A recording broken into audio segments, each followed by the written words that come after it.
नमस्कार दोस्तों, मेरा नाम अभिषेक है और आप देख रहे हैं इंडिया टीवी। और आज हम बात करने वाले हैं यूएस और ईरान के इस युद्ध में इतनी सारी कहानियां, इतनी सारी जो अलग अलग थ्योरीज चल रही हैं, उसके बाद जो कल एक बहुत न्यूली डेवलप्ड थ्योरी सामने आई है, वो है इंडिया का एंगल।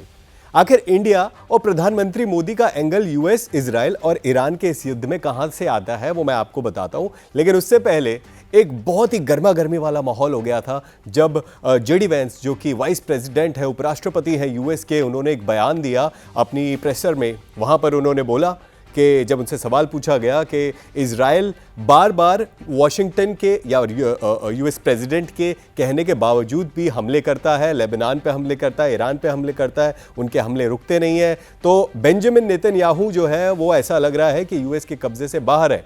ऐसा पूछा गया सवाल। तो जेडी वेंस ने इस पर एक तंज कसा और एक सख्त शब्दों में उन्होंने जवाब दिया प्रेसर को। मीडिया ब्रीफिंग में बोला उन्होंने, डायरेक्टली बेंजामिन नेतन्याहू को बोला कि इजराइल के कुछ ही दोस्त बचे हैं इस दुनिया में और उनमें से सबसे पावरफुल एलाय है यूएस। और उस अकेले एलाय के साथ जो इजराइल कर रहा है, जो युद्ध की स्थिति पैदा कर रहा है, जो हमारे कहने पर हमारी बात नहीं मान रहा है, वो बहुत गलत है। और अगर मैं जेडी वेंस, अगर मैं इजराइल की टीम में होता जो ये सब डिसाइड करती है, तो शायद मैं ये सब सोचता और हमारी यूएस की बात मानता।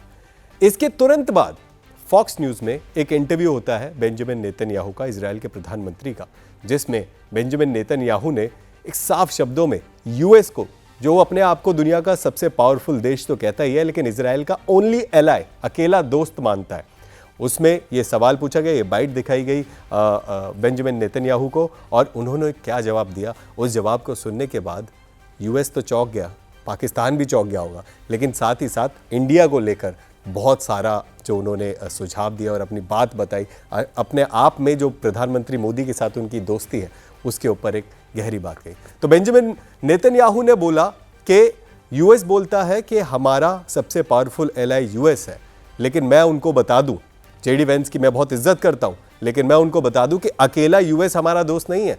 और एक मजाकिया तौर में, एक सरकाज़म की तरह एक मजाक मारते हुए उन्होंने बोला कि इंडिया एक छोटा सा देश है, एक दुनिया में एक छोटा सा देश है जिसकी 1.4 बिलियन पॉपुलेशन है, 140 करोड़ लोग हैं, और वो 140 करोड़ जो भारतीय हैं वो कहीं ना कहीं इजराइल को सपोर्ट करते हैं। और इंडिया एक तंज कसा था यूएस ने इजराइल पे के एलाय नहीं है। वहीं बेंजामिन नेतन्याहू ने सबसे पहले छूटते ही जो जवाब दिया, उन्होंने उसमें बोला कि इंडिया और प्रधानमंत्री मोदी जो है वो इजराइल के घनिष्ठ मित्र हैं और इस मित्रता को आगे और भी ज़्यादा दमखम और पावर के साथ आगे बढ़ाया जाएगा।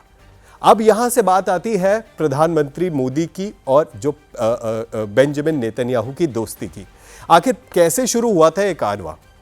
क्योंकि आज जब पूरी दुनिया के सामने बेंजामिन नेतन्याहू अमेरिकन मीडिया के सामने बोलते हैं कि इंडिया हमारा सबसे पावरफुल दोस्त है और उस दोस्त के साथ हम बहुत सारे बड़े बड़े पॉलिसीज़, बहुत सारे बड़े बड़े डायलॉग्स कर चुके हैं और आगे जाके इस दोस्ती को और गहरा करना चाहते हैं, तो आखिर ये कारवां शुरू कैसे हुआ, उसके ऊपर हमने एक रिपोर्ट तैयार किया। आइए आपको सुनाते हैं कैसे यूएस को दरकिनार कर इजराइल इंडिया के साथ आके अलाइन हुआ। 2017 की बात है दोस्तों, जब पहली बार भारत देश का कोई प्रधानमंत्री इजराइल में लैंड होता है और जोरों शोरों से गर्मजोशी के साथ स्वागत किया जाता है प्रधानमंत्री मोदी का इजराइल में। इजराइल में जब वो लैंड होते हैं तो अपने आप में एक हिस्टोरिकल मोमेंट है, क्योंकि उस स्वागत के बाद जो आगे फॉलो हुआ वो अपने आप में जानने वाली चीज़ें हैं। उसी मीटिंग में उसके बाद बायलैटरल मीटिंग्स हुई और पता चला कि इंडिया और यूएस के जो रिलेशन में खटास जो थी उसको दूर करना है, तो उसके लिए क्या किया जाए।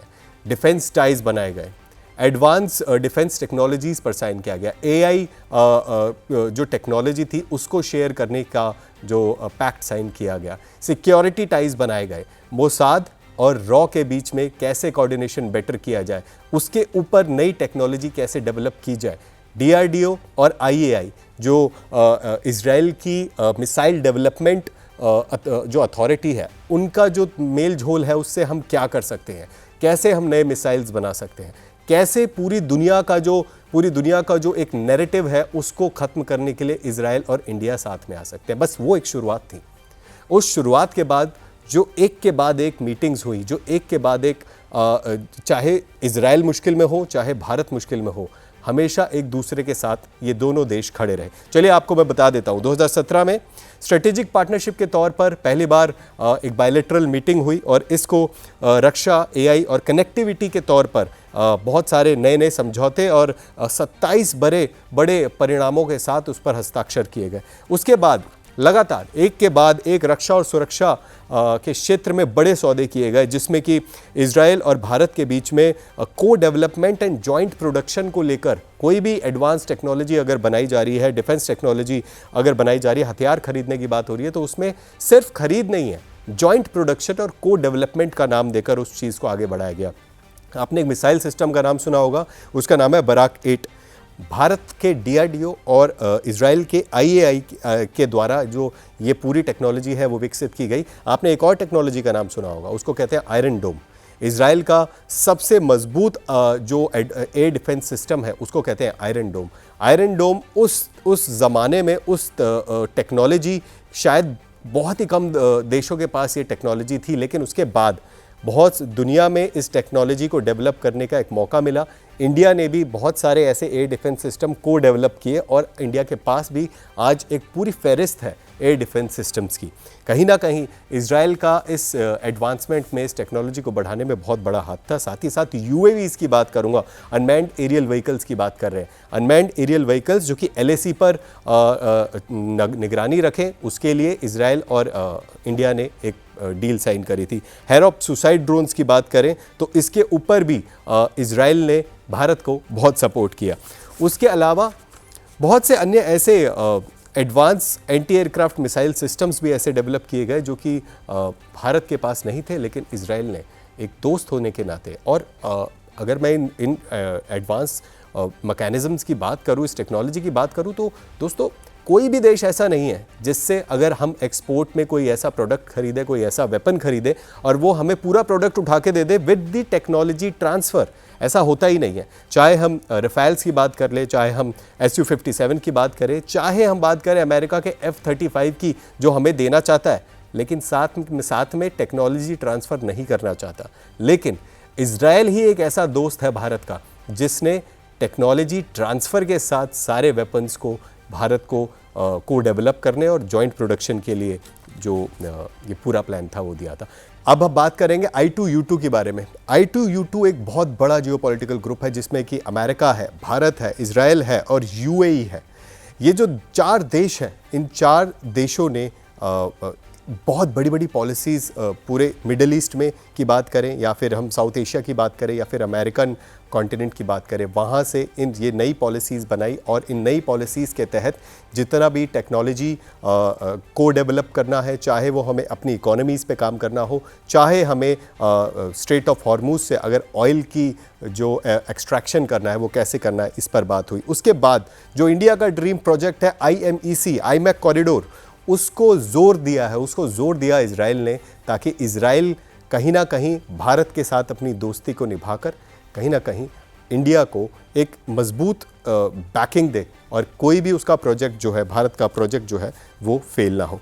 ऐसी अनेकों पॉलिसीज़, ऐसी अनेकों इंफ्रास्ट्रक्चर डेवलपमेंट जो प्रोजेक्ट्स थे वो को डेवलप करके इजराइल और भारत ने एक मजबूत दोस्ती, एक मजबूत देश की बैकिंग, चाहे ऑपरेशन सिंदूर के दौरान मोसाद का और इजराइल का भारत को सपोर्ट करना हो, चाहे इजराइल के बुरे समय में भारत ने इजराइल को सपोर्ट करना हो। लेकिन साथ ही साथ अगर भारत की फॉरेन पॉलिसी की बात करें दोस्तों, तो एक पॉइंट और ऐड होता है यहाँ पर। आप गाज़ा को जानते होंगे, अक्टूबर 7 के बाद इजराइल में जितने भी अटैक्स हुए थे, इजराइल ने जिस तरीके से गाज़ा में पूरा फ्लैटन कर दिया, जो भी एयर स्ट्राइक्स की, और आप सभी ने देखी हैं वो वीडियोस। उसके बाद भारत का टेक कहीं ना कहीं एक बैलेंस नोट था। भारत ने सीधे तौर पर ये नहीं बोला कि हम इजराइल के साथ हैं या फिर इजराइल ने जो किया है सही किया।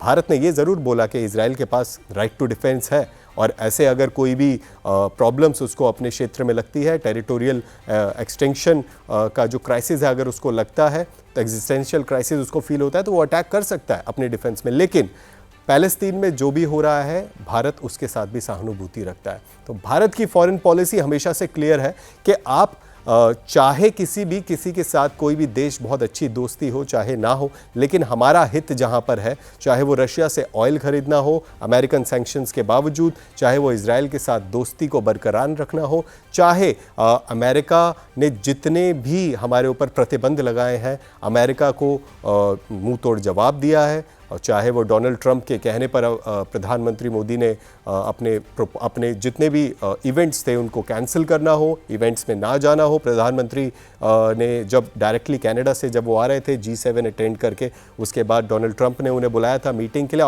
ऑपरेशन सिंदूर के बाद, लेकिन भारत ने कभी भी उस मीटिंग को नहीं एक्सेप्ट किया और ना ही ये माना कि डोनाल्ड ट्रंप ने मीडिएशन कराया है ऑपरेशन सिंदूर के बाद इंडिया पाकिस्तान के वॉर में। जितने भी ऐसे मुद्दे आए हैं, कहीं ना कहीं भारत ने अपना स्टैंड क्लियर रख के, साफ रख के और इस पूरी जो फॉरेन पॉलिसी है उसको कंडक्ट किया। लेकिन जब बात आती है इजराइल की, तो इजराइल ने इस बात से मुंह तोड़ जवाब दिया यूएस को, लेकिन इंडिया के साथ अपनी घनिष्ठ मित्रता को यहाँ साफ दिखा दिया है। Thank you so much for watching. हमारे चैनल को सब्सक्राइब करें और बेल आइकन जरूर दबाएं।